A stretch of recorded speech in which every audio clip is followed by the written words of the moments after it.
Shout out to Miami, man. Just made the Elite Eight for the first time in program history, man. The whole time, like, we all here. It's crazy because they was stepping on over. Like, prior to the game, I put my best in. And I'm like, man, there's no way Villanova should beat them because they just too athletic. Like, what I've been saying, these non-athletic teams without great athletes, the one thing they have is they can turn the pressure up and they can stay disciplined even when they down. And we've seen that, and not just against lower teams, but like against good teams in big pressure moments. And we seen the ability to adjust by Villanova in the third. They start bringing that press. Now I'm thinking like, man, this is crazy. But they know Miami mentally ain't there. But for me, it's like it's easy to break a press because you're going to have an open lane down court. All you got to do is take your time, pass, have somebody cutting because it's wide open in the paint. Y'all got the speed advantage.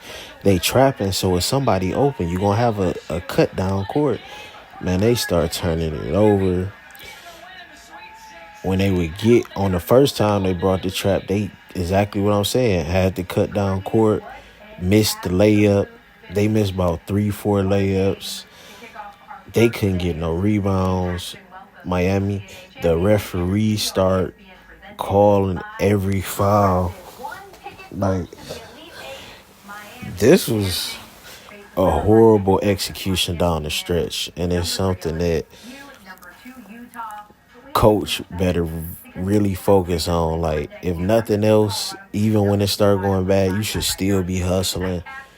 You should still be going out there grabbing rebounds. I just didn't see any of that. Like, Pendande, like, she was probably the most disappointing. It's like everything that would go up and come off the rim, she just looking at the hole. Now, I seen Low tweet that she might have been getting held or something, but you got to be fighting. Like, I didn't even see her jumping or nothing. It's just like, don't just be standing out here trying to look good. Like, everything is at stake.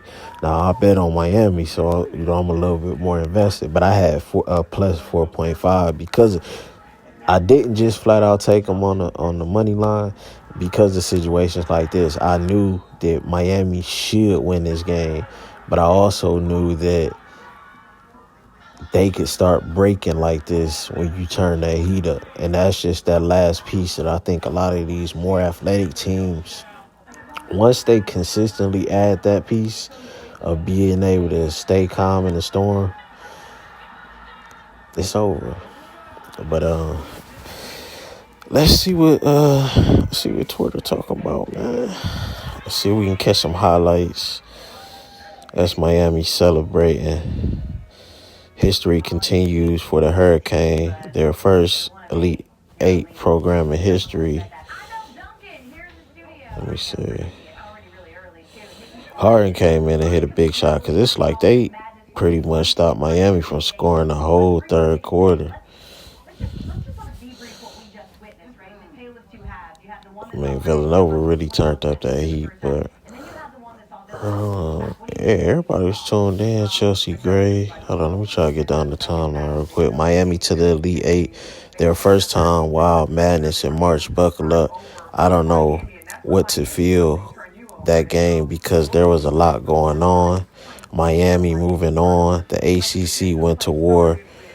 One another all year just to prepare Miami for this run. Can't confirm. There's some great athletes in the ACC too.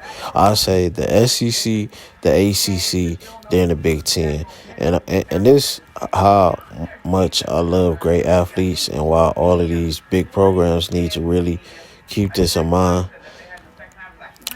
A team full of great athletes and good talent beat a great team with average athletes. And that's what we just saying. It's just that first step that, especially if they got hustle and don't let them be able to stay composed. It's just, you gonna see it's gonna feel unfair at times. Now look, they would have got that call. They would have called that for Miami. Viewership for the NCAA women's tournament so far is up 27% for the first round and 30% for the second round since last year. Iowa's win over Georgia was the most watched early round game with the viewership of 1.5 M. I'm just trying to see what people talking about.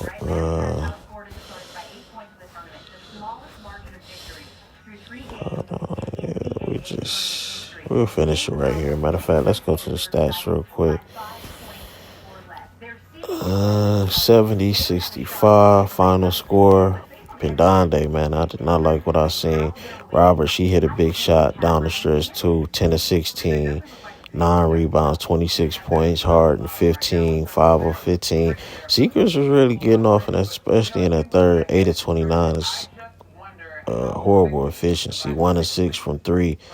31-13. Like I say, man, these great players, so-called great players, don't be all crazy when they be going against some of that real defense. Hold on, let me see something. I'm jealous. The college girlies get the Uzi as March Madness song. Meanwhile, we had I Can Make Your Hands Clap. Yeah, the coach. That's what I'm saying.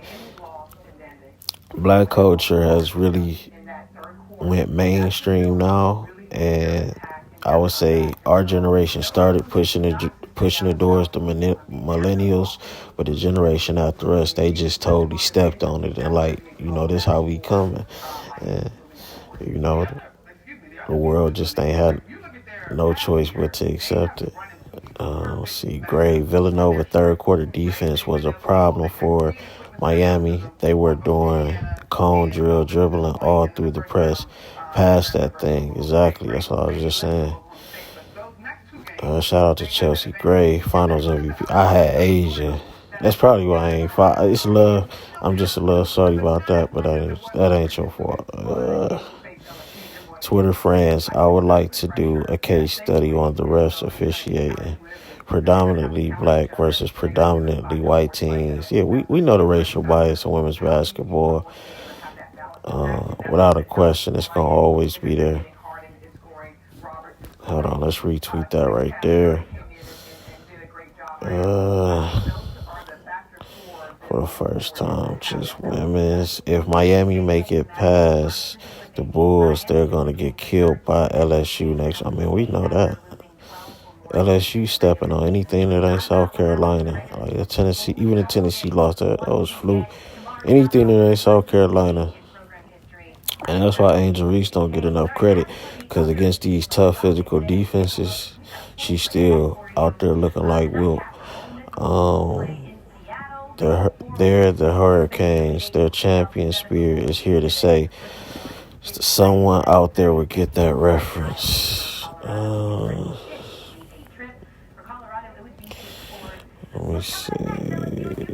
Yeah, we just ended like that. Oh, no. Let me show y'all my card real quick. So, this is my card. So, I got Iowa. I took the plus 4.5 with Miami, LSU, and Louisville. Now, Van Lith is a little bit different than a lot of the white stars. She got that athleticism. She got that that mentality I talk about that Brink got. Like, she's not scared of nobody. She not getting intimidated. You can take her to any inner city and she gonna ball comfortable, like she right at home. And I just like that feistiness about her. I think Carolyn Peck was saying her versus Baker is gonna be a cayenne pepper matchup, and that's exactly what you can expect. I just trust her scoring down the stretch. I think it's a close matchup, but down the stretch, I trust her more than I trust anybody on Ole Miss. So we gonna see. I could be wrong about this one. The rest of them I'm confident about. I think Caitlin Clark been playing properly, that she should be able to get her team over Colorado. And I expect Angel to step on Utah, her and LSU. So, hopefully everything pans out. I think this is the best case scenario for us as viewers, but I wouldn't be mad if Ole Miss got the win. I wouldn't be mad at all. It's just if I'm putting the money up, that's how I'm going. So shout out to everybody tuning in, man. Shout out to Miami.